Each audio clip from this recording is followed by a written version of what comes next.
सरदार, मेरे साथ रक्स का मजा नहीं आएगा। क्या यहाँ कोई कनेक खातून नहीं है जिसका कद और महारत हमारे सरदार के बराबर हो? बिल्कुल है। कौन है वो? मेरी बेटी आक्चा।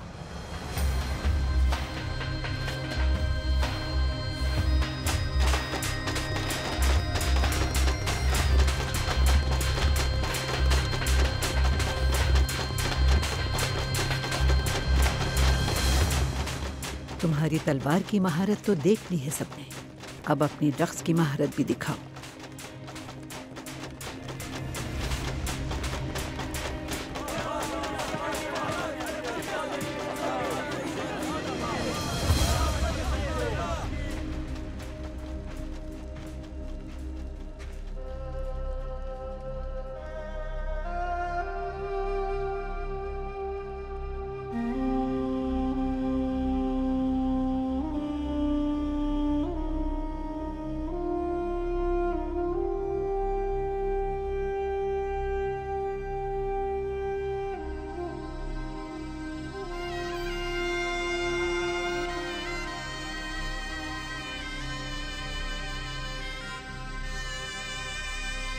Mm-hmm.